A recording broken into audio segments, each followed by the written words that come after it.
जैसे आप कभी न कभी शुरुआत हुई होगी, मैं आपको अपने बारे में थोड़ा सा बताना चाहूंगा। मैं प्रयागराज की धरती से हूं और इस बिजनेस के अंदर मैं आया नहीं था। इस बिजनेस के अंदर मैं आया नहीं था। इस बिजनेस के अंदर मुझे धक्का देकर के लेके आया गया था।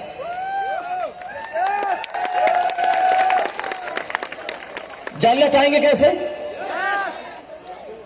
जिन्होंने धक्का दिया था, एक स्टोरी उस पर सुनाना चाहूंगा। सुनना चाहेंगे? सुनना चाहेंगे? दोस्तों, ये स्टोरी यूं है, एक राजा साहब थे।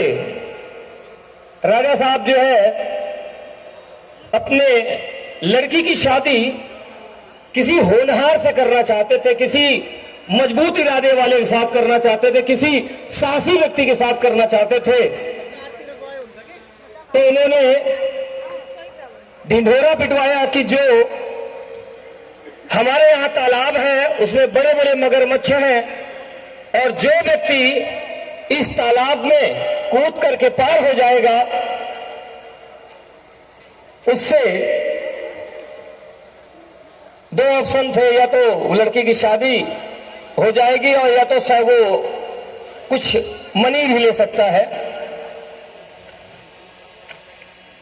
प्रतियोगिता का दिन डिसाइड हुआ किस दिन ये कार्यक्रम होगा। एक कार्यक्रम के डेट के दिन सारे लोग इकट्ठे हुए तालाब के किनारे और कोई मगरमच्छ बोल रहा होगा कि कितने मगरमच्छ होंगे। कुछ अनुमान लगा रहे थे, कुछ देख रहे थे, कुछ लोग कहते थे ये फालतू बातें हैं, ये कुछ करने से होने वाला नहीं है। यही बातें चल रही थी। बहुत सारे लोग अपने अपने अलग अलग विचार रख रहे थे वहां पर कि कुछ होने वाला नहीं है, कुछ होगा नहीं, कुछ देखा जाएगा, ऐसे विचार चल रहे थे वहां पर। और ये बात करते करते अचानक से एक आवाज आई छपाक से, और जैसी ही छपाक से आवाज आई एक बंदा कूद करके बहुत तेजी से तैरता हुआ आगे निकल गया।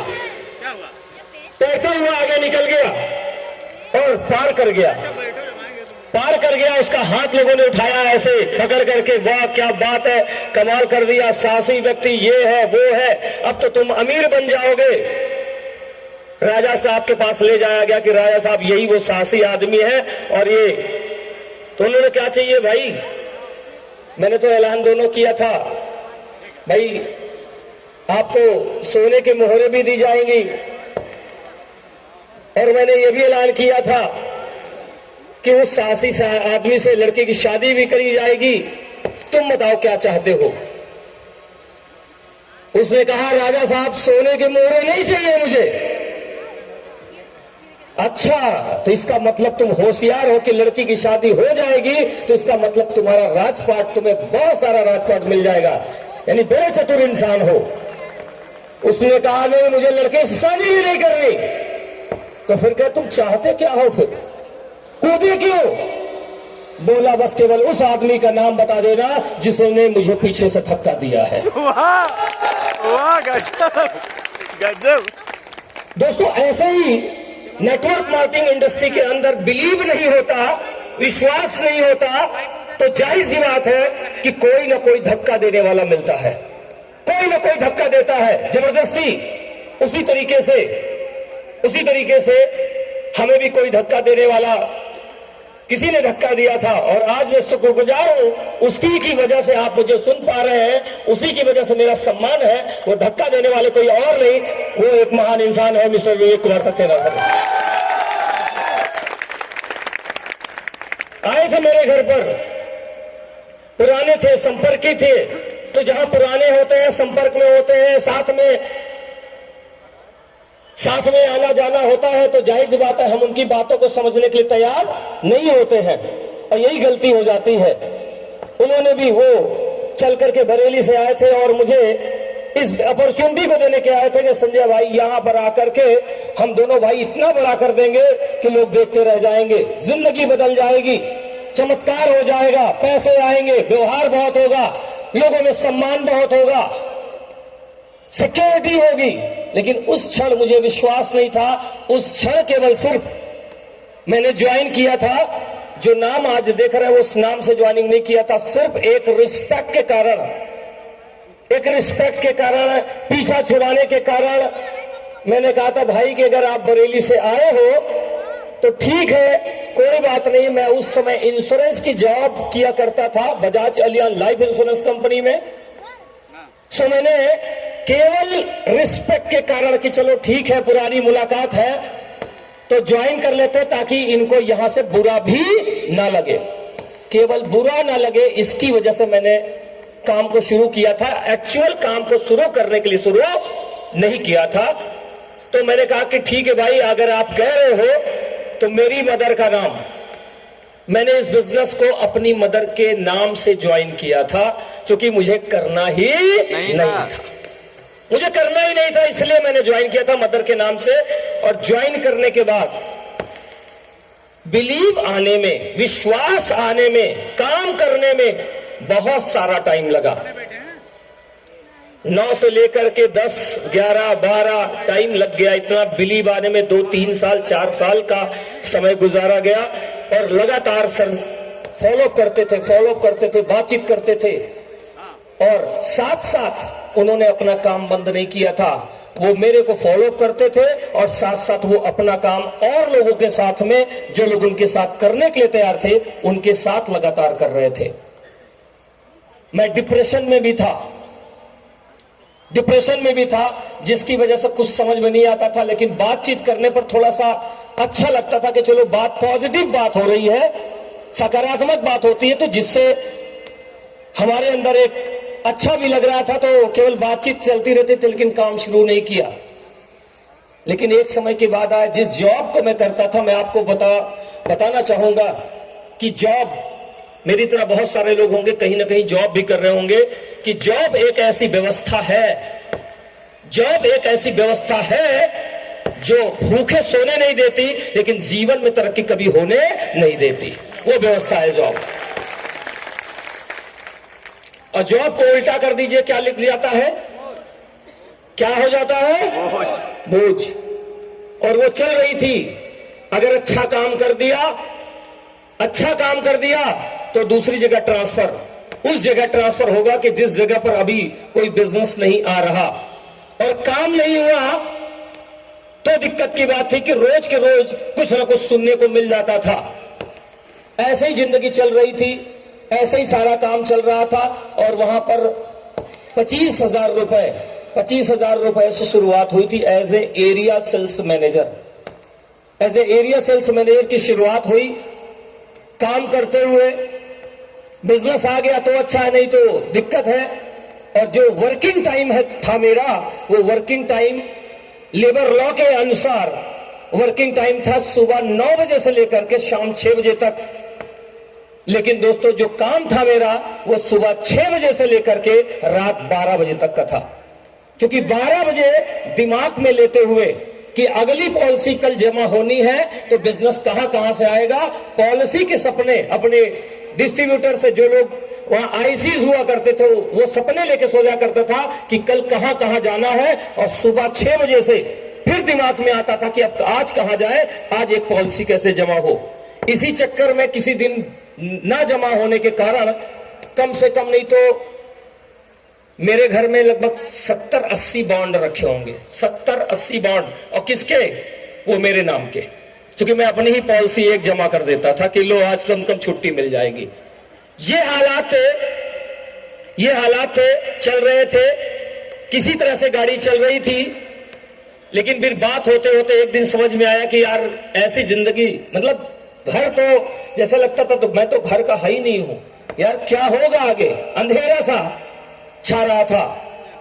और इधर विवेक सर की वजह से मुझे मोटिवेट किया था, संजय भाई ऐसी जिंदगी में बदलाव आ सकता है। एक दिन की बात थी, हमारे सीनियर को बुला करके डांटा गया, तो मैं समझ गया कि जिंदगी ऐसी ही रहने वाली है। ये 20 साल से यही इंश्योरेंस जॉब में है, लेकिन 20 साल में डरे सहमे हैं कि अगला क्या होगा। उसी दिन मैंने निर्णय लिया कि मुझे अब वेस्टीज करना चाहिए। वो मेरी शुरुआत थी। और तब तक समय बातचीत करते समय बीत चुके थे। 3 से 4 साल का समय बीता। थोड़ा बहुत कर लेता था क्योंकि दबाव में कुछ आया, कुछ यहां पर चला आया, कहीं बस्ती में चला आया, अमर जी के साथ बैठा। और जब अमर जी के साथ बैठा था तो आपको बताऊं, अच्छे रिश्ते होने के बावजूद भी थोड़ा सा दिमाग में उनके आया कि भाई अब क्या हो रहा है, अब क्या हो रहा है। ये थोड़ी तिरछी निगाह थी। मैं समझ गया कि निगाह तिरछी है तो भाई मुझे ज्वाइन कराया जो आए थे, कोई चिंता की बात नहीं है। मुझे भी जब ज्वाइन कराने आए थे तो मेरी भी निगाह तिरछी थी, इसलिए कोई चिंता की बात नहीं है। स्वाभाविक है कि इनकी निगाह तिरछी हो सकती है, कोई बात नहीं, लेकिन मुझे भी वही काम करना है जो मेरे अपलाइन ने मेरे साथ किया है। सो फॉलोअप जारी हुआ, काम शुरू हुआ। फिर जॉब करते करते कराते 2012 बीता और वहां से फिर जॉब से रिजाइन किया। और जॉब से रिजाइन किया, जो जॉब पैसे आ रहे थे वहां से पैसे हो गए जीरो। जो 30-40 हजार रुपए की सैलरी थी वो हो गई जीरो। और वेस्टीज में थोड़े थोड़े काम करके जो आ रहे थे वो 8 से 10 हजार, 12 हजार, कभी 14 हजार, 15 हजार, कभी फिर 7 हजार। समझ नहीं पाया था कि ये 15 के 20 कब होगा या 20 से जो है 7 हजार कब होगा, पता ही नहीं चल रहा था। क्योंकि एक्चुअल मैं पूरे मन से नहीं था और अपने तरीके से काम कर रहा था। अपने दिमाग का बोझ था कि मैं तो इंश्योरेंस सेक्टर में अगर इंश्योरेंस बेच सकता हूं तो ये फिर भी प्रोडक्ट है। कागज की बात बेच सकता हूं, कागज पर 1 लाख, 2 लाख, 10 लाख का सपना दिखा सकता हूं तो ये तो प्रोडक्ट है, इसको कौन सी। मैंने अपना दिमाग लगा लगा के पूरे मन से काम करना शुरू किया।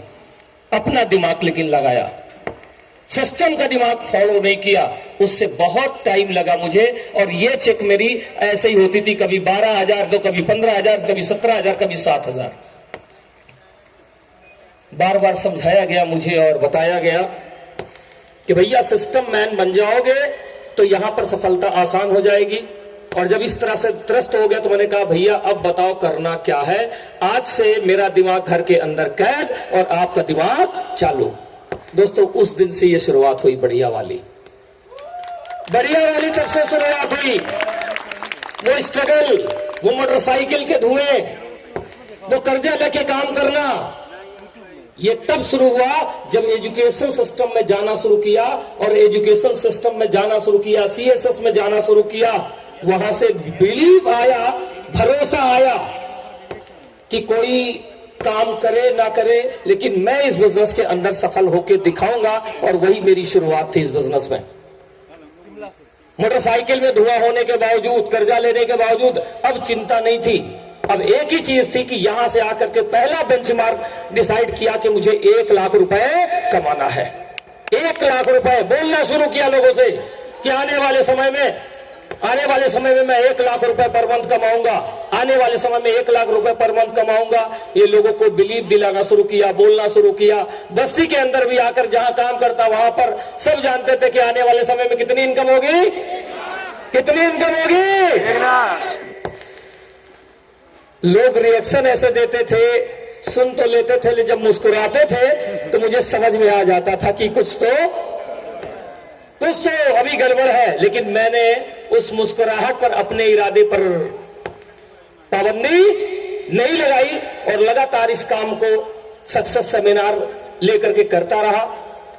और करते करते दिसंबर 2016, कितने लोग जानते हैं कि नवंबर में नोटबंदी हो चुकी थी। नवंबर 2016 में बहुत सारे लोग जानते हैं, राइट। नवंबर 2016 में नोटबंदी हुई थी। नोटबंदी के टाइम में कोई ऐसा व्यापार नहीं था, कोई ऐसा बिजनेस नहीं था जो रुक न गया हो, थम न गया हो। लेकिन इस इंडस्ट्री के अंदर बताया जाता था कि एक समय आप काम करोगे, एक समय ये बिजनेस आपके लिए पूरी जिंदगी काम करेगा। एक समय जितने लोग जद्दोजहद करके पैसा कमाने की कोशिश करते हैं, अगर आप मौज मस्ती करोगे तो भी पैसा आता रहेगा। दोस्तों वो दिसंबर माह का समय था। नवंबर माह की चेक जो दिसंबर में आई थी, वो चेक आई थी जो चिल्ला रहा था मैं कि 1 लाख 1 लाख 1 लाख। ऊपर वाले ने कहा 1 लाख नहीं, अब 1,04,000 समथिंग वो चेक आ गई दिसंबर माह में। फिर इरादा बनाया कि अब इनकम को क्या कितनी मिले जानी है, 2 लाख में। 5 साल से ज्यादा टाइम लग गया 1 लाख रुपए बनाने में। बहुत संसाधन की कमी थी। आज बहुत आसान है दिखाना सक्सेस को, लेकिन पिछले समय में सक्सेस को दिखाना आसान नहीं था। दूर दूर तक 1 लाख रुपए, दूर दूर तक लग्जरी कार, दूर दूर तक सामान्य कार लेने वाला इस बिजनेस से लोग नहीं थे। और हम बताते थे एक अहमदाबाद में व्यक्ति है जो एक लग्जरी कार से चलते हैं। तब बहुत टफ था, बिलिंग होते नहीं थी प्रॉपर कि हम आज बिलिंग करें और आज के आज तुरंत पीवी पता चल जाए कि हमारी पीवी कितनी है। टफ था, लेकिन सफलता जैसे जैसे आगे बढ़ते गए, जैसे जैसे सिस्टम को इस्तेमाल करते गए, वैसे वैसे सफलता आसान हो गई। वो टाइम, बहुत सारा टाइम लगा जब एजुकेशन सिस्टम के हिस्से नहीं बने थे, लेकिन एजुकेशन सिस्टम के हिस्से बनना शुरू हुए तो दोस्तों लगा था बहुत सारा टाइम, यानी 5 साल 6 साल टाइम लग गए थे 1 लाख रुपए पहुंचने पर। लेकिन 1 लाख की इनकम को 2 लाख रुपए पहुंचने में ठीक 1 साल के अंदर 1 लाख की इनकम 2 लाख रुपए में चेंज हो गई। सिर्फ 1 साल और लगा, सिर्फ 1 साल और लगा, जब वो 1 लाख रुपए की 2 लाख रुपए की इनकम 1 साल के अंदर 2 लाख से वो 4 लाख हो गई थी। सिर्फ 1 साल लगा, वाह, सिर्फ 1 साल और लगा।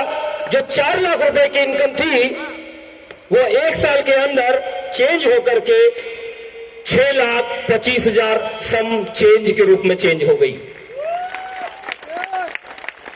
दोस्तों ये पैटर्न है। शुरू में काम करते समय लोग भरोसा नहीं करते, लेकिन एक बात पता मुझे चल गई थी कि लोग भरोसा नहीं करेंगे, मुझे उनको भरोसा दिलाना पड़ेगा।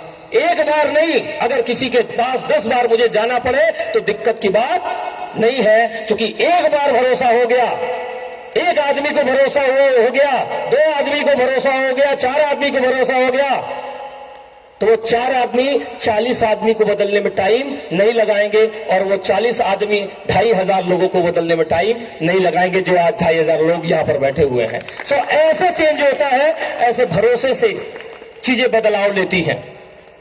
और दोस्तों सिंपल से अगर मैं बात करूं, एक सपना मेरा भी था कि एक समय आएगा, जाड़ा, गर्मी, बरसात, ये तीनों मेरे अभिन्न फ्रेंड हैं, मित्र हैं ये। चूंकि जाड़ा पड़ा तो मैंने अपने काम को बंद नहीं किया, लोगों के घर जा जाके समझाने का काम किया। गर्मी पड़ी, लोग नहीं चल के आने के लिए तैयार थे, मैं उनके पास जा जाके काम किया। बरसात, लोगों के पास में जब पहुंचता था मोटरसाइकिल लेकर के, रेनकोट पहन करके, कई ऐसे लोग चौंक जाते हैं, अरे सर इतनी बरसात हो रही है, आप क्यों आए? इतनी बरसात में, बहुत ज्यादा बरसात होती है, आप चले आए। तो मैंने एक डायलॉग मेरा बहुत सेट था, मैं बोलता था कि भाई अगली बरसात से बचना है तो इस बरसात में भीगना पड़ेगा। वाह, क्या बात। और वो बरसात किस चीज की थी? वो अगली बारिश से बचना, कौन सी बारिश? क्योंकि घर में पैसे नहीं थे, घर में पैसे नहीं थे, इसीलिए बिटिया का जन्म मेरे सरकारी हॉस्पिटल में हुआ था। पैसे नहीं थे, जाहिर सी बात है, पैसे नहीं तो आदमी सोचता है। सरकारी हॉस्पिटल में एक ऑफर था कि जब बिटिया पैदा होगी, अगर बेटी पैदा हुई तो उसमें फ्री तो होगा ही होगा डिलीवरी, लेकिन 1,000 रुपए और मिल जाएगा। 1,000 और मिल जाएगा, तो यार काम नहीं चल रहा है तो चलो वैसे ही डिलीवरी हो जाएगी और 1,000 रुपए भी मिलेगा। सो यहां पर आकर के सिस्टम को अपना करके लोगों के बीच बात करके, भैया अगली बारिश से बचना तो इस बारिश में भीगना पड़ेगा, ये डायलॉग करते करते सबसे पहले जो कार का सपना बनाया था कि एक कार होगी जिसमें बैठ के घूमेंगे, मजा आएगा, लोगों को तब जाके प्लान दिखाएंगे, लोग आएंगे, वो पहली कार थी। और पहली कार की वाकया मैं बताना चाहूंगा कि जब मैं शोरूम में गया पहली कार लेने के लिए,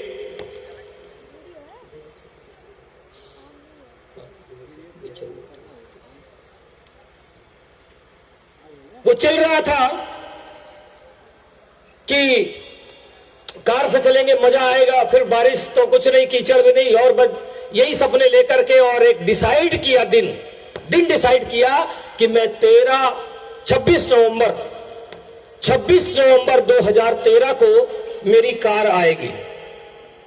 26 नवंबर 2013 को मेरी कार आएगी, और जिस जगह प्लान दिखाता, क्योंकि मैंने सीखा था कि यदि आप किसी चीज को बार बार रिपीट कर रहे हो, जाने में या अनजाने में, अगर रिपीट कर रहे हो, एक दिन ऐसा आएगा कि अगर आप भूल भी जाओ तो भी वो काम पूरा होने से दुनिया की कोई ताकत रोक नहीं सकती है।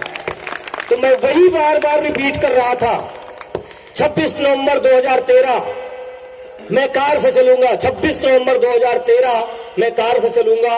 और एक डेट में, अच्छा जब आप भी बोलते हैं तो लोग हंसी उड़ाते हैं नहीं उड़ाते हैं? उड़ाते हैं कि नहीं उड़ाते हंसी? मजा लेते हैं कि नहीं? जी हाँ। तो मेरे को भी छोड़ा होगा क्या? मेरे को भी लोगों ने छोड़ा होगा क्या? नहीं। लोगों का फोन आता था मेरे पास, और फोन आता था कब? 26 नवंबर 2013 से पहले फोन आता था। किसी का 1 महीने बाद फोन आया, किसी के 1.5 महीने बाद फोन आया, और बोलते थे और भाई कार तो आ गई होगी। तो फिर मैं उनको डेट याद दिलाता था कि नहीं, मेरी कार अभी नहीं आई। मेरी कार का जो डेट है वो 26 नवंबर 2013, मेरे बेटे के बर्थडे के दिन वो कार आने वाली है।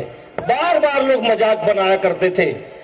मुझे नहीं पता था साइंस क्या है। मैंने एजुकेशन ट्रेनिंग में जाकर सीखा था कि साइंस है जिस चीज को आप रिपीट करते हैं, जिस पर लोग आपकी ज्यादा से ज्यादा मजाक बनाते हैं, बस केवल धैर्य के साथ डटे रहना। जितना लोग मजाक बनाएंगे उतनी जल्दी वो काम पूरा हो जाएगा।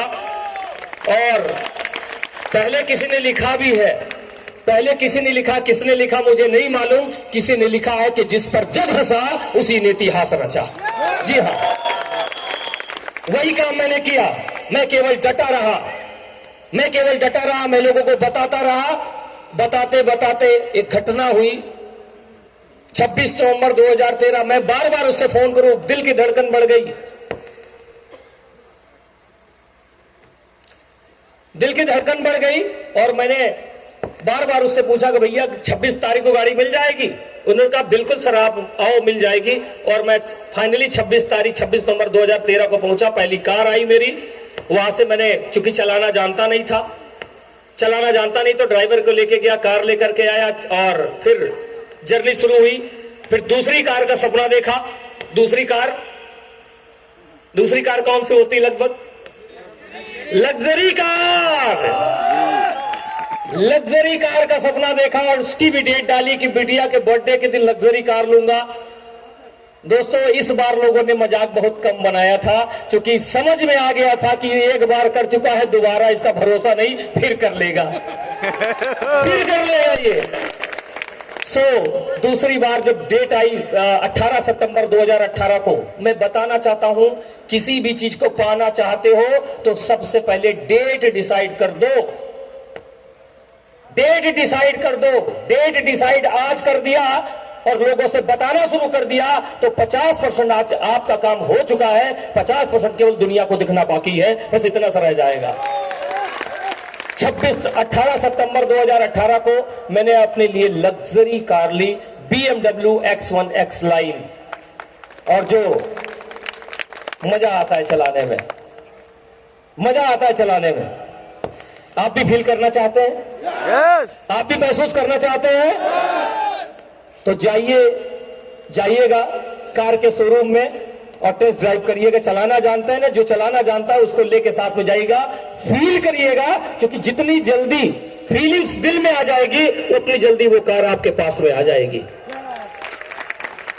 और तीसरी कार भी मैंने खरीदी, लेकिन तीसरी कार भाई ऐसे झटके में खरीद ली। लखनऊ गया था, बेलेनो, मुझे कोई कुछ बेलेनो चलाते थे छोटी कार में, तो मुझे लगा कि बेलेनो ले चाहिए, तो मैंने टेस्ट ड्राइव किया, अच्छी लगी। तो अच्छी बात थी कि मेरे पास चेक बुक रखी थी, मैंने चेक काटा, सोचना नहीं पड़ा, चेक काटा और बेलेनो लेकर के घर चला आया। ये मैं बताना चाहता हूं कि पावर ऑफ द सिस्टम की पावर है ये जिसने ये काम कराया। सिस्टम की पावर है जिसने ये काम कराया। सो दोस्तों, यहां तक ये सफर रहा, आगे भी ये सफर जारी रहेगा, क्योंकि सपने कौन से हैं? जो लगातार एक सपने खत्म हो, दूसरे सपने, तीसरे सपने, चौथे सपने। घर बनाने का सपना, इलाहाबाद के अंदर अभी जमीन मैंने लिया है, 2 साल पहले लिया था, अभी लॉकडाउन के दरमियान भी एक जमीन ली है। और लखनऊ के अंदर भी अभी मैंने 6 महीने पहले ओमेक्स में अपना फ्लैट बुक कराया है।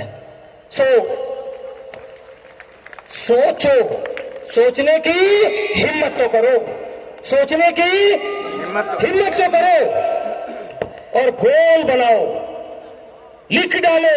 और जब तक वो पूरा ना हो जाए तब तक हर एक प्लान में, हर एक व्यक्ति से मिलते समय, हर एक व्यक्ति से बात करते समय अपने गोल को जरूर बताओ, जरूर बताओ। ज्यादा से ज्यादा क्या होगा, ज्यादा से ज्यादा क्या होगा, पूरा हो जाएगा। ज्यादा से ज्यादा क्या होगा, पूरा हो जाएगा। कितने लोग पूरा करना चाहते हैं? तो एक जोरदार तालियां अपने लिए।